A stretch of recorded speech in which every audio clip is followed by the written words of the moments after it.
Boards of Mysuru. ಈ ಒಂದು ಕಾಲ್ ಬಂತು, ಅಗ್ರಿಕಲ್ಚರ್ ಕ್ವಾರ್ಟರ್ಸಲ್ಲಿ ಒಂದು ಬಿಲ್ಡಿಂಗ್ ಕನ್ಸ್ಟ್ರಕ್ಷನ್ ಮಾಡ್ತಾಯಿದ್ದಾರೆ. ಇಲ್ಲಿ ಒಂದು ಟಾಯ್ಲೆಟಲ್ಲಿ ಹಾವು ಇದೆ ಅಂತ ಹೇಳಿದ್ದಾರೆ. ಅದನ್ನ ನೋಡೋಕ್ಕೆ ಹೋಗ್ತಿದ್ದೀವಿ. ಯಾವ ಹಾವು ಅಂತ ಇನ್ನೂ ಗೊತ್ತಿಲ್ಲ, ಆದರೆ ಟಾಯ್ಲೆಟಲ್ಲಿ ಇದೆ ಅಂತ ಹೇಳಿದ್ದಾರೆ. ಈ ಸಲ ಹೋದ್ಮೇಲೆ ಯಾವ ಹಾವು ಅಂತ ಗೊತ್ತಾಗುತ್ತೆ.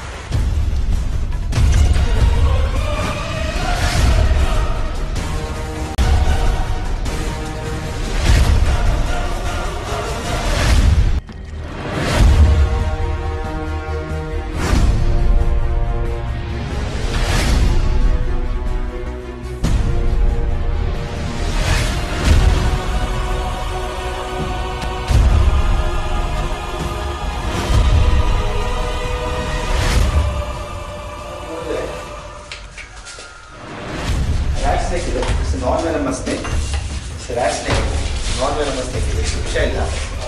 ಯಾವ ಕಚ್ಚಿದ್ರೆ ಏನಾಗಲ್ಲ. ನೋಡಿ, ತಲೆ ದಪ್ಪ ಇದೆ, ಸರಿ ತಲೆ ಸಣ್ಣ ಇದೆ. ಇದು ಏನೋ ನುಂಗಿದೆ.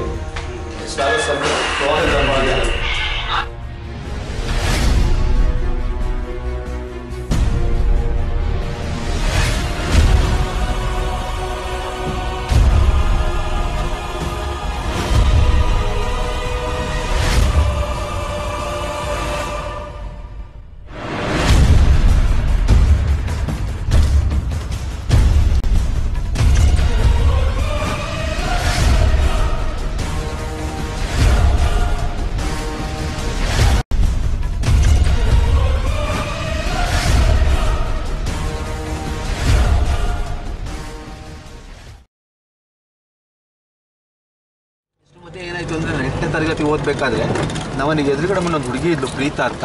ಅವಳು ಜೋರಾಗಿ ಕಿರಿಸ್ತಾ ಇದ್ಲು. ನಾನು ಕೇಳಿದೆ ಯಾಕೆ ಕಿರಿಸ್ತಾ ಇದೆ ಅಂತ ಕೇಳಿದಾಗ, ನಮ್ಮನೆ ಕಲ್ಲು ಕೆಳಗಡೆ ಒಂದು ಹಾವು ಹೋಯ್ತು. ಇದು 1980ನೇ ಇಸ್ವಿ. ಅವಾಗ ನಾನೇನು ಮಾಡಿದೆ, ಕಲ್ಲು ತೆಗೆದು ನೋಡಿದೆ. ಆ ಕಲ್ಲಡಿಲಿ ಒಂದು ನಾಗರೋ ಸುತ್ಕೊಂಡು ಮಲಗಿತ್ತು. ಅದಕ್ಕೆ ಒಂದು ವಾರ ಮುಂಚೆ ನಾನೊಂದು ಇಂಗ್ಲೀಷ್ ಸಿನಿಮಾ ನೋಡಿದ್ದೆ, ಒಂದು 15-20 ದಿನ ಹಿಂದೆ. ಅದರಲ್ಲಿ ಫುಲ್ಲು ಪ್ರಾಣಿಗಳು, ಫಿಲಮ್ ಫುಲ್ ಬರೀ ಪ್ರಾಣಿಗಳೇ. ಸೂಪರ್ ಏಪ್ ಅಂತ ನೋಡಿ ಸಿಕ್ಕಿದೆ. ಅದರಲ್ಲಿ ಒಂದು ಟ್ರೈಬಲ್ ಹುಡುಗ ಏನು ಮಾಡ್ತಾನೆ, ಒಂದು ಹಾವು ಹೋಗ್ತಾ ಇರುತ್ತೆ. ಆ ಹಾವಿನ ತಲೆ ಮೇಲೆ ಕೋಲಿಟ್ಬಿಟ್ಟು ಹಾವನ್ನ ಹಿಡಿತಾನೆ. ಅದೇ ಥರ ನಾನು ಯಾಕೆ ಹಿಡಿಬಾರ್ದು ಅಂತ ಹಿಡಿದೆ, ಸಕ್ಸಸ್ ಆಗೋದು.